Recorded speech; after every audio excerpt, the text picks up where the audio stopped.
August 15, 1945. Imperial Japanese Navy Headquarters, Tokyo. 6:47 a.m. Admiral Matome Ugaki sits alone in his office, staring at a small cardboard box on his desk. The box is olive drab, approximately 8 inches by 6 inches, stamped with black lettering that reads U.S. Army Field Ration K. It weighs roughly 32 ounces. It was taken from a dead American soldier on Okinawa 3 months ago and sent to headquarters as a curiosity, a sample of enemy supplies for intelligence analysis. For weeks, it has sat unopened on a shelf, just another captured item among thousands. But this morning, with Emperor Hirohito's surrender announcement scheduled to broadcast in 7 hours, Ugaki finally decides to open it. What he finds inside this box will confirm what he has suspected for years but refused to fully acknowledge. Not that Japan's military was inferior. Japanese soldiers had proven their courage in every battle. Not that Japanese tactics were flawed. The kamikaze pilots had demonstrated devastating effectiveness. Not that Japanese spirit was lacking. Millions had shown willingness to die for the emperor. The simple, devastating truth is that Japan never had any chance of winning this war. Not because of military failure or tactical errors, but because they were fighting an enemy whose industrial capacity existed on a scale so massive, so incomprehensible, that even feeding their soldiers demonstrated superiority that rendered Japanese resistance mathematically futile. Admiral Ugaki pulls the box closer and begins opening it with the careful attention of a man studying enemy intelligence. What he discovers inside will haunt him during the final 7 hours of Imperial Japan's existence, and will explain to future historians why Japan's military leadership, despite their fanaticism, despite their willingness to sacrifice every citizen, finally accepted that continued resistance meant national suicide. This is the story of how a cardboard box of food revealed the true nature of American power and why Japan's admirals and generals realized they had been fighting an unwinnable war from the moment they attacked Pearl Harbor. December 8, 1941. The day after Pearl Harbor. Imperial Naval Staff College, Tokyo. The mood in the war room was euphoric. Admiral Isoroku Yamamoto's surprise attack had crippled the American Pacific Fleet. 8 battleships sunk or damaged. Nearly 200 aircraft destroyed. 2,400 Americans dead. Japanese losses: 29 aircraft, 5 midget submarines, 64 men. By any tactical measure, Pearl Harbor was a stunning victory. Junior officers celebrated, certain that America's will to fight had been broken in a single morning. They believed the Americans, soft, individualistic, obsessed with material comfort, would negotiate peace rather than endure a long Pacific war. Admiral Yamamoto stood apart from the celebration, his face grim. He had lived in America. He had studied at Harvard. He had served as naval attaché in Washington.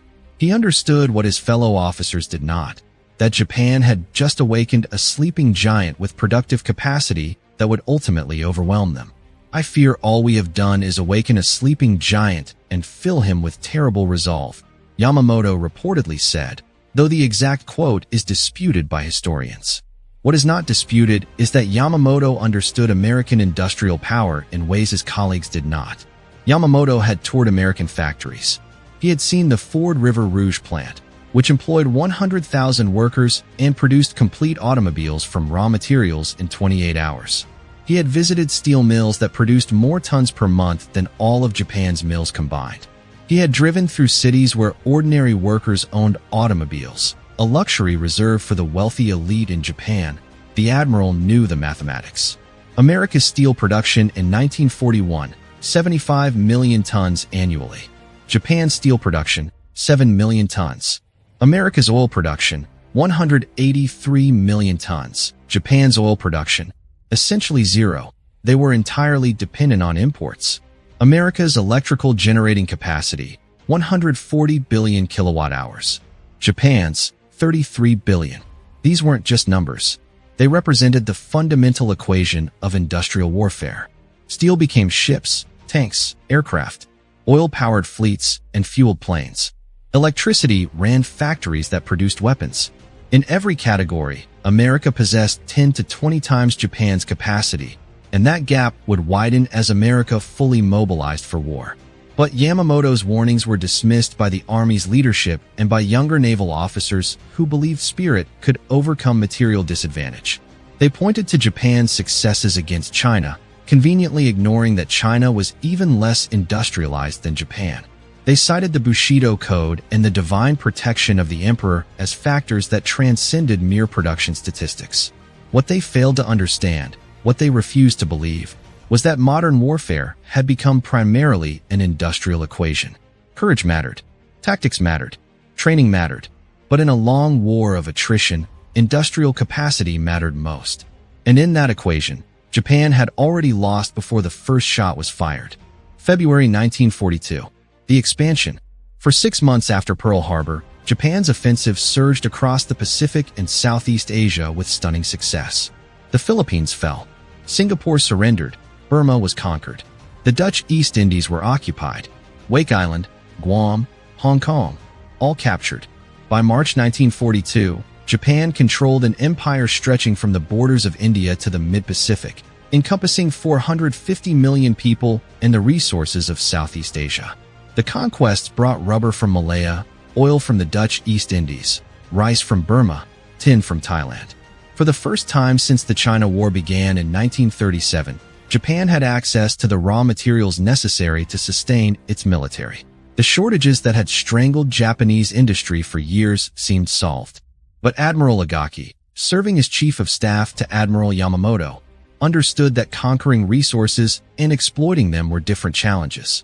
The oil fields of the East Indies required intact facilities, skilled labor, and secure shipping lanes to transport crude to Japanese refineries. Every tanker sailing from the East Indies to Japan traveled 3,000 miles through waters increasingly patrolled by American submarines. Ugaki documented his concerns in his war diary, a meticulous record that would survive the war and provide historians with remarkable insight into Japanese naval thinking. In a March 1942 entry, he wrote, "We have seized the resources, but can we hold them? Can we transport them? Can we refine them fast enough to replace our consumption? Every calculation suggests we are buying time, not achieving victory." The mathematics supported his pessimism. Japan's merchant fleet in December 1941 consisted of approximately 6 million tons of shipping.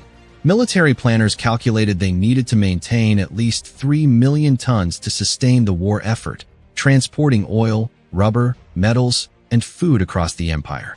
But American submarines were already beginning their campaign of attrition against Japanese shipping. In 1942, submarines would sink 180 Japanese merchant ships, totaling over 700,000 tons. That number would accelerate dramatically in subsequent years. Meanwhile, American shipyards were performing miracles of production that Japanese intelligence initially dismissed as propaganda. The Liberty Ship program was building cargo vessels in an average of 42 days from keel laying to launch. The record, set by the SS Robert E. Peary, was 4 days and 15 hours from keel to launch. American shipyards would ultimately build 2,710 Liberty ships during the war, more than Japan's entire pre-war merchant fleet. Japan's response? Their shipyards managed to build approximately 700 merchant ships during the entire war, replacing less than a third of their losses to submarine warfare. By 1945, Japan's merchant fleet would be reduced to less than 10% of its 1941 tonnage, with the home islands effectively under blockade. June 1942. Midway. The turning point. The Battle of Midway in June 1942 is remembered as the tactical turning point of the Pacific War. Japan lost 4 aircraft carriers, Akagi, Kaga, Soryu, and Hiryu, in a single day. America lost one, USS Yorktown. The battle shifted naval superiority in the Pacific permanently to the United States. But the true significance of Midway wasn't the tactical defeat. It was what happened afterward, when both sides attempted to replace their losses. Japan had begun the war with 10 aircraft carriers. After Midway, they had 6. Their shipbuilding industry, operating at maximum capacity, would manage to complete only 6 new fleet carriers during the entire war. Some of these would be conversions of battleships and cruisers already under construction, a compromise that produced ships with significant design flaws.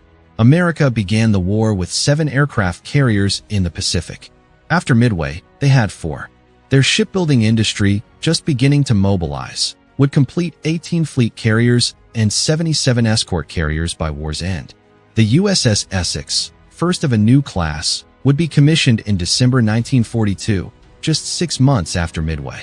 By mid-1943, Essex-class carriers would be joining the fleet at a rate of 1 per month.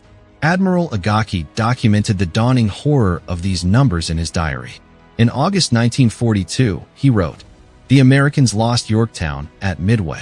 Their intelligence reports they will commission 3 new carriers by year's end. We lost 4 carriers. We may complete 1 by year's end if construction proceeds without delays. This is not a sustainable exchange rate."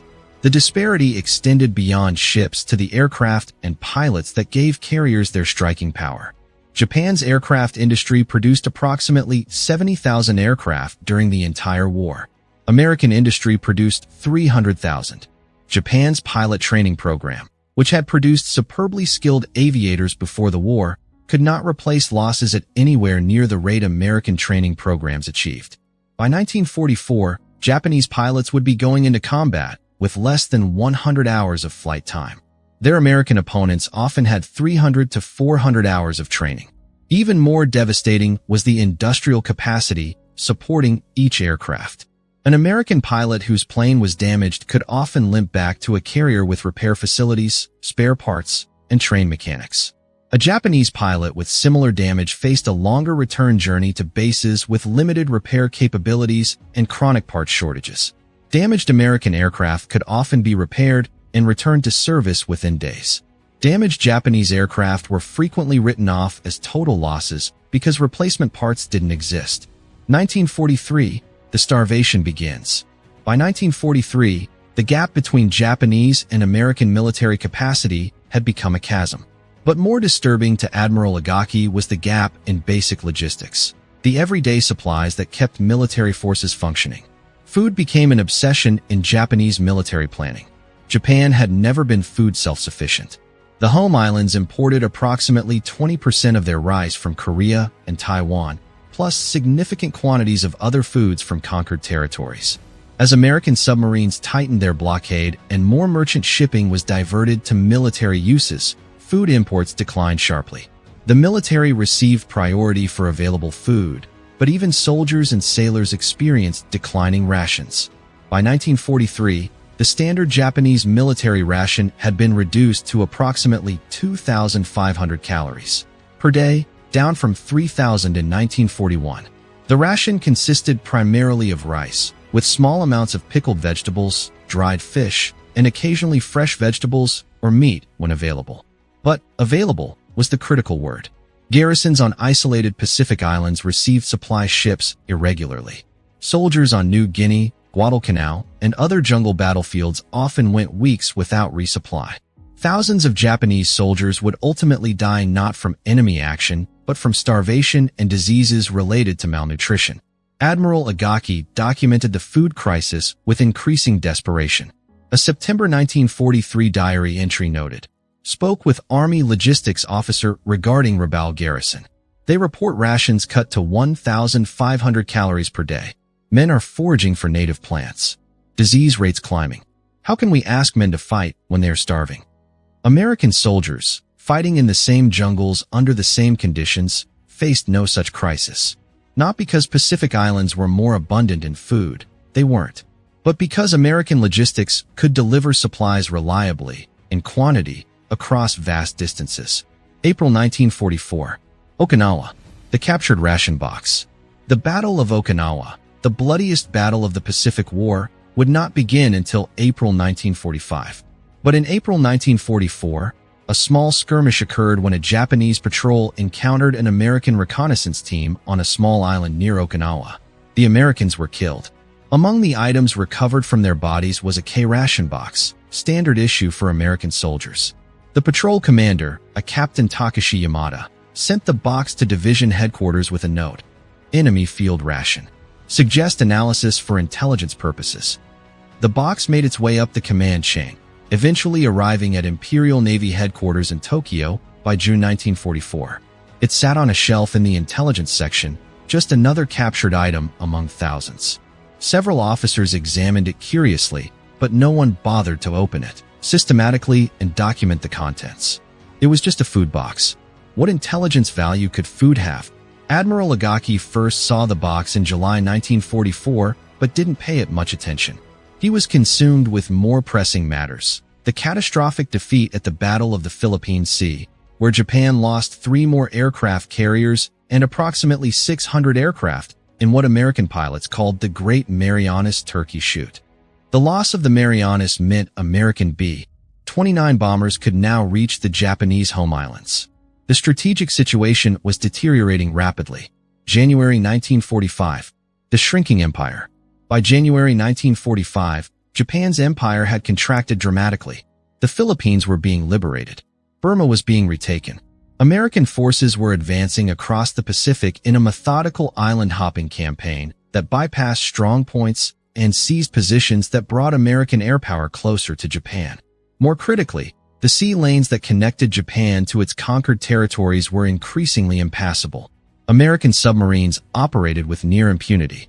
In 1944 alone, they sank 1,113 Japanese merchant ships, totaling over 4 million tons, more than Japan's entire merchant fleet at the start of the war. Oil tankers became priority targets. By early 1945, oil imports to Japan had fallen to less than 10% of 1941 levels. The Naval General Staff conducted a strategic assessment in January 1945 that painted a bleak picture. Fuel oil reserves were critically low. Training for pilots had essentially ceased due to fuel shortages. New pilots sat in classrooms learning to fly aircraft they might never actually fly before being sent to combat. The combined fleet, once the pride of Imperial Japan, was essentially immobilized in port. The super battleship Yamato, the largest battleship ever built, sat at anchor because fuel for operations didn't exist. Food imports had collapsed even more dramatically than oil. The 1944 rice harvest in Japan was poor due to bad weather and labor shortages. Imports from Korea and Taiwan were down 60% due to shipping losses. The government imposed strict rationing, but rations were increasingly theoretical. The food simply didn't exist to distribute. Admiral Ugaki documented the desperation in a February 1945 entry, met with logistics staff. They estimate current food stocks will last approximately 4 months at current consumption rates. After that, mass starvation in cities becomes inevitable. The army proposes using military force to seize food from farmers who are hiding crops. We have come to this: Japanese soldiers stealing food from Japanese farmers. April 1945. Okinawa. The final conventional battle. The American invasion of Okinawa began on April 1, 1945. The island was just 350 miles from mainland Japan, close enough that kamikaze pilots could fly from Japanese airfields, strike American ships, and the survivors could return. Close enough that Okinawa's fall would make American invasion of Japan itself inevitable. The Japanese defense was ferocious. Approximately 100,000 Japanese soldiers were stationed on Okinawa, supported by thousands of Okinawan militia. They defended every foot of ground with suicidal determination. The battle would last 82 days and kill approximately 12,000 Americans, 100,000 Japanese soldiers, and between 40,000 to 150,000 Okinawan civilians.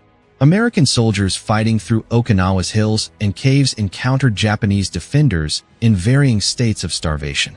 Many Japanese positions had been cut off from supply for weeks. Dead Japanese soldiers were found with nothing in their stomachs but grass and tree bark. Wounded Japanese soldiers were too weak from malnutrition to resist capture effectively. American forces, in contrast, were supplied with almost absurd abundance. Supply ships arrived daily with food, ammunition, medical supplies, and equipment. The logistics system that supported the Okinawa invasion delivered approximately 5,400 tons of supplies daily, more tonnage per day than Japan's merchant fleet could transport per week by April 1945. It was during the Okinawa campaign that another K-Ration box was captured and sent to Imperial headquarters. This one arrived in May 1945, just as Germany surrendered in Europe. Japan now faced the full weight of American military power alone. August 15, 1945. The box opened. Admiral Ugaki picks up the K-Ration box at 6:47 a.m., 7 hours before Emperor Hirohito's surrender broadcast. He knows surrender is coming. The atomic bombs at Hiroshima and Nagasaki have made continued resistance obviously futile. The Soviet Union has declared war and invaded Manchuria, collapsing Japan's last significant military force on the Asian mainland in just days. But Ugaki wants to understand, not just how Japan lost, that's obvious, but why Japan never had any chance of winning from the very beginning. He opens the box carefully. Inside, he finds 3 smaller boxes labeled breakfast, dinner, and supper.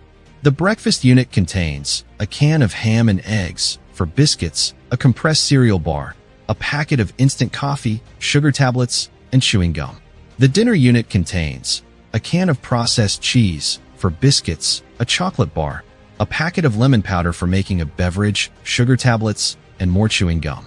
The supper unit contains a can of beef and pork loaf for biscuits, a packet of bouillon powder, a fruit bar, more sugar tablets, and cigarettes. A pack of 4 premium American cigarettes. Also in the box, matches, can opener, toilet paper, and a small pack of water purification tablets. Total weight, 32 ounces. Total calories, approximately 3,000. Designed to sustain 1 American soldier for 1 day in combat conditions, Ugaki spreads the contents across his desk and begins calculating. An American soldier receives this ration daily. It includes not just calories, but variety, meat, cheese, chocolate, coffee, cigarettes, items that Japanese soldiers haven't seen in years. The chocolate alone contains more sugar than a Japanese soldier's weekly ration. The coffee is real coffee, not the barley substitute Japanese troops have been drinking since 1942. But what strikes Ugaki most isn't the abundance. It's the packaging. Every item is sealed in waterproof, airtight containers. The can opener is clever and functional. The matches are waterproof. Even the toilet paper is wrapped in wax paper to keep it dry. Every detail has been considered. Every element designed for functionality in combat conditions. This isn't just food. This is industrial design applied to soldier welfare. This represents a military logistics system so sophisticated, so well-resourced, that it can deliver not just calories, but comfort to soldiers fighting 5,000 miles from home. Ugaki does the mathematics in his head. The U.S. military has approximately 12 million personnel under arms. If even half of them receive these rations, and intelligence suggests most do, that means America is producing 6 million of these boxes daily. That's 180 million boxes per month.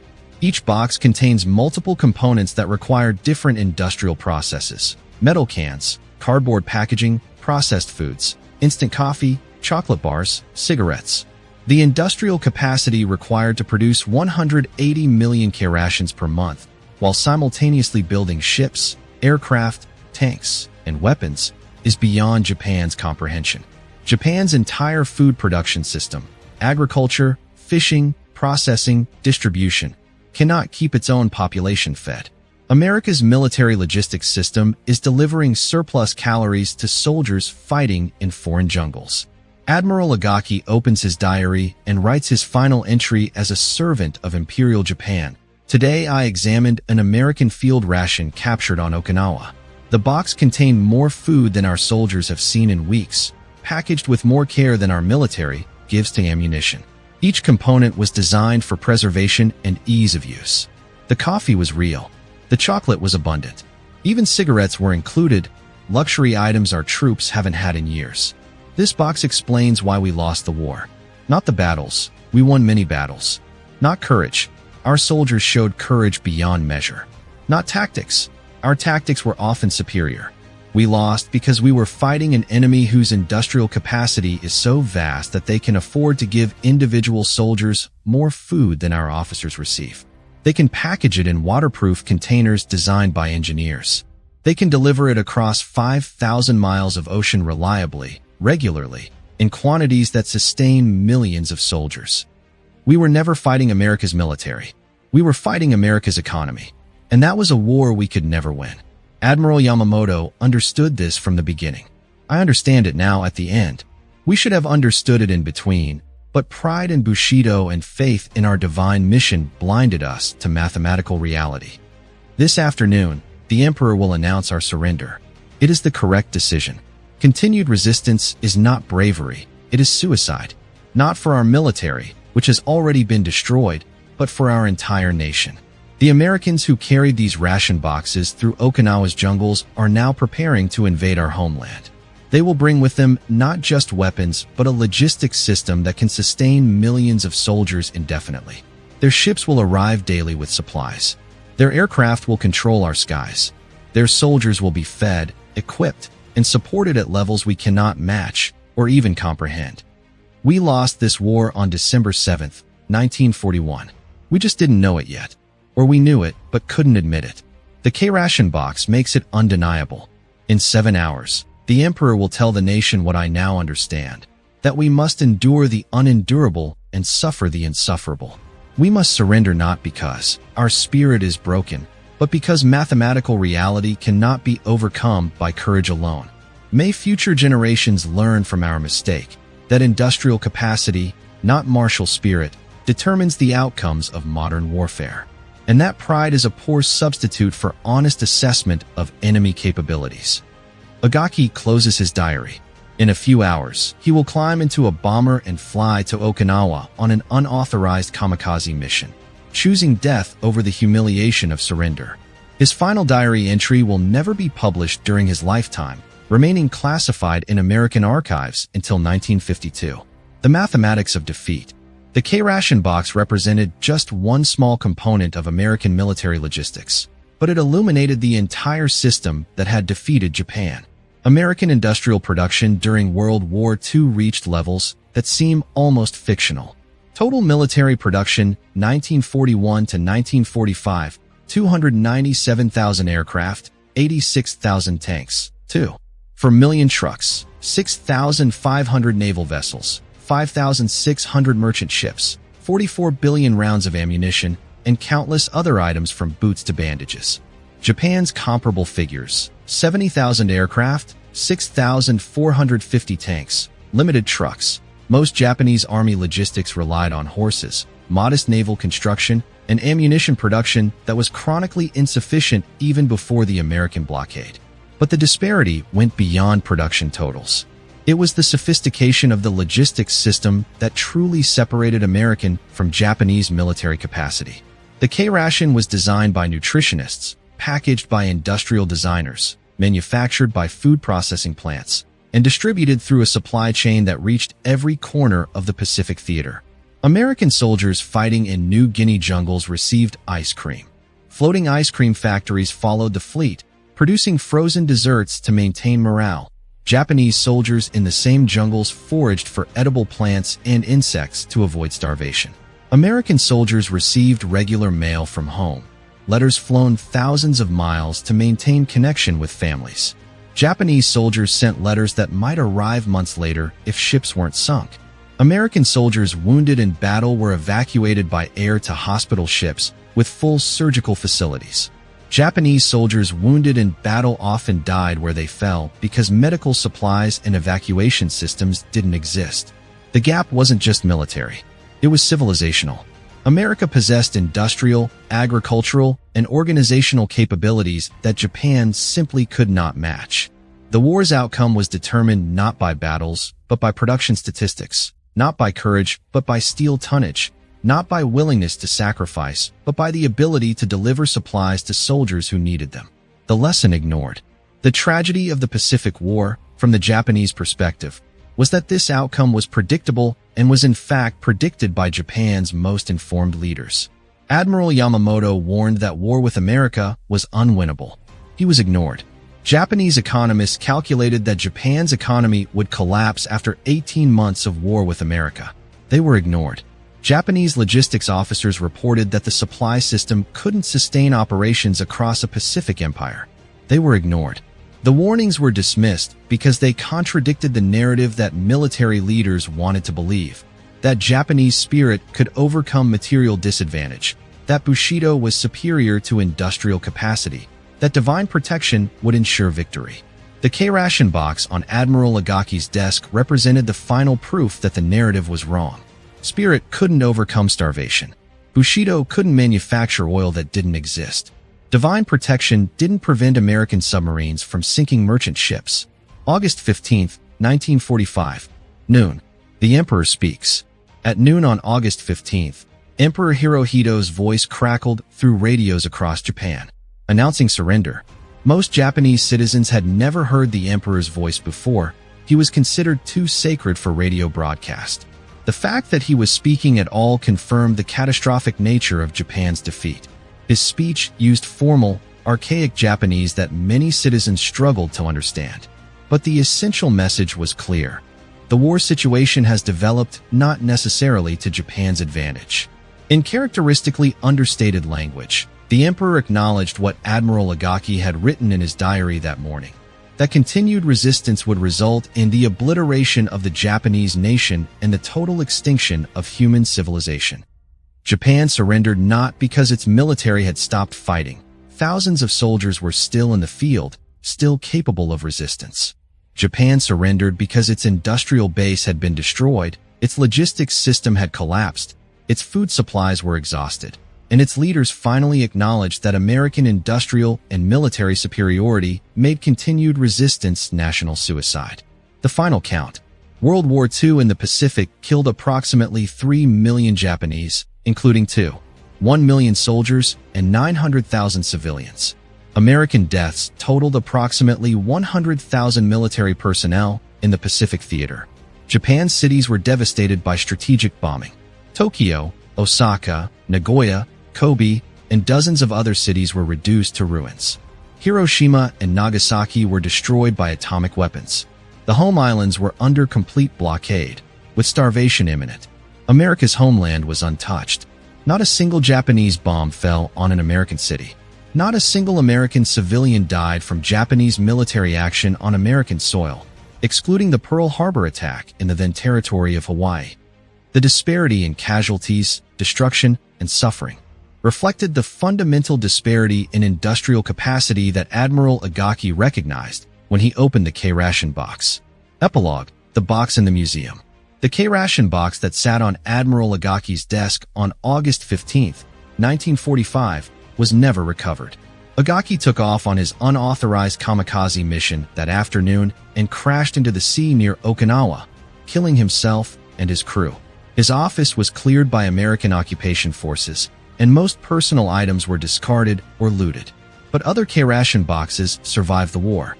Today, examples can be found in military museums around the world, artifacts of the logistics system that sustained American military operations across 2 oceans.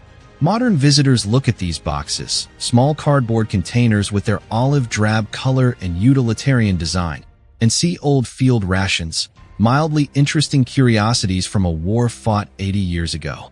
Military historians look at the same boxes and see the secret weapon that won World War II. Not courage, though courage mattered. Not tactics, though tactics mattered. Not technology, though technology mattered. They see industrial capacity translated into practical logistics.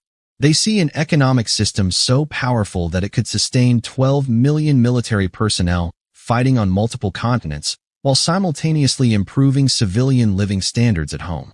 They see the mathematical equation that made Allied victory inevitable once American industry fully mobilized.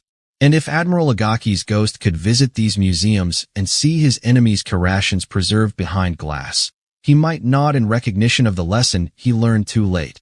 That modern warfare is ultimately decided not on battlefields, but in factories, not by soldiers, but by production lines, not by martial spirit, but by the cold mathematics of industrial capacity. One small cardboard box, 32 ounces of food, and inside it, the entire explanation for why Japan lost the Pacific War. The Americans didn't just outfight Japan. They outproduced Japan by margins so vast that resistance became futile. They didn't just defeat Japan's military. They demonstrated industrial and organizational capabilities that revealed the war's outcome was never in doubt once American capacity fully mobilized. Admiral Ugaki opened a ration box and saw the future, not just of the war's end, but of the post-war world where American industrial dominance would shape global affairs for generations. He understood, finally and completely, what Admiral Yamamoto had tried to tell Japan's leaders in 1941, that attacking America was not a bold strike for empire, but national suicide delivered in slow motion over 4 years. The K-Ration box contained ham and eggs, cheese, chocolate, and coffee. But what it truly contained was proof that Japan had been fighting an unwinnable war from the moment it began.